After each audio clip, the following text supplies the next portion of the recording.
Well, voters will have the option to vote for a coalition of 5 opposition parties in next year's general election. Parties to the Collective for Democracy announced yesterday that they will contest the election together. The coalition is made up of the African Christian Democratic Party, the Congress of the People, Freedom Front Plus, eNCA Freedom Party, and the United Christian Democratic Party. Mosiuoa Lekota is the chairman of the coalition and also, of course, is a leader of COPE, and he now joins us in the studio this morning. Thank you very much, Ntate Lekota, for coming in to talk to us this morning. Thank you very much for having me. Yeah. May I start off by making a very important and relevant correction? Yes. It's not correct to talk about what we did yesterday as a coalition.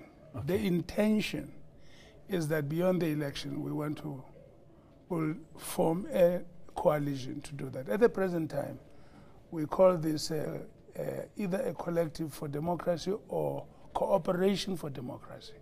Okay, it's not a coalition yet. Yet. You just coming together to cooperate or as a collective for democracy. You might consider a coalition after the elections. We do intend to form a coalition after that. But you'll understand that at the present time, there are a number of parties involved which have constituted the nucleus.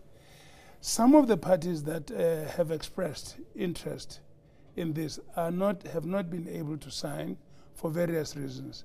The DA, for instance, which has continued to express interest in cooperating with the rest of the other opposition parties, has said that for purposes of campaigning, they don't want to be part or to do joint campaign.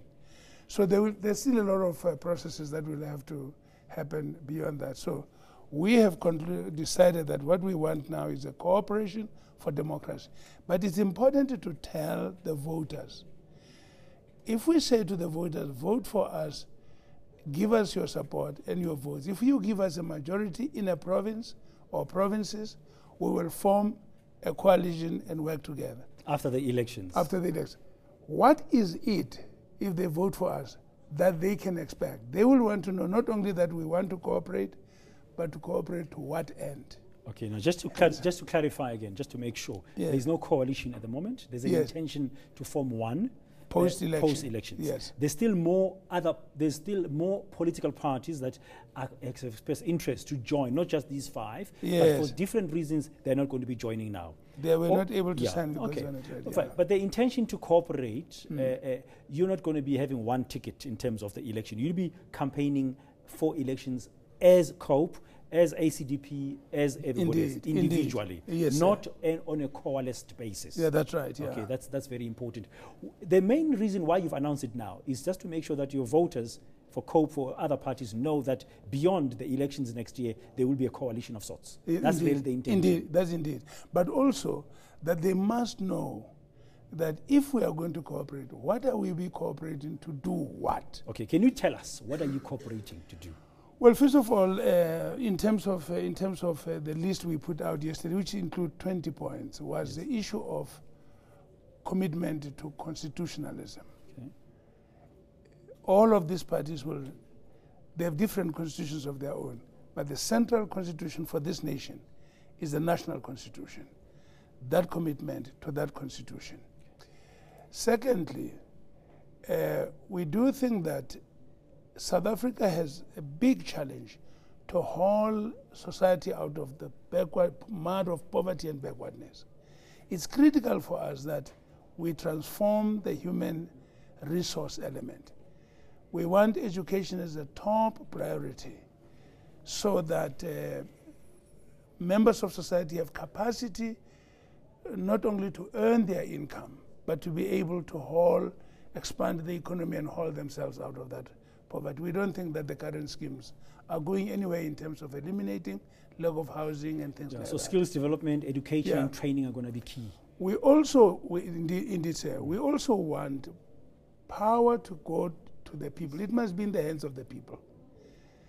At the moment, power is in the hands of political parties, which say, vote for me, and then decide for the people who are the men and women who go and represent you in parliament. Will you call for electoral reform? The Electoral Act currently is on a proportional representation system, which makes the parties choose who's the president. We certainly do think that there's need to review the electoral system. We haven't decided precisely what. But this is on the table. It's got to be reviewed somehow. Then there's the issue of corruption. I must deal with this issue because all of the resources the country has, the tax that the people pay and other sources of this resource, if South Africa continues to hemorrhage excesses of resources in the manner in which we are seeing today, then we are going down a slippery slope in which the society will collapse. Already at the present time, 5 years is not finished since this administration started. The country is heading on 2 trillion of debt. Okay, that's a very important. Corruption is a very important point. It's a But we don't have huge, just that we don't have enough time to talk about the other issues. But I think the point is important. I just want to ask you one more question. And judging by what's currently in the news, the calls by NUMSA, which is part of COSATU, which is part of the alliance, in terms of leadership of the country, that they might be calling possibly for Zuma's resignation. I know you're not involved in that. But in the past week, we've had comments from other people like Thabo Mbeki talking about the quality of leadership in this country that we need to be questioning and interrogating. Do you have a view on what's going on around leadership in the country to take the country forward and carry Madiba's legacy forward? Well, certainly, perhaps you may recall, and listeners may recall, one of the questions that we raised when we formed the Congress of the People was that unless we have leadership that respects the rule of law, then our democracy will not survive.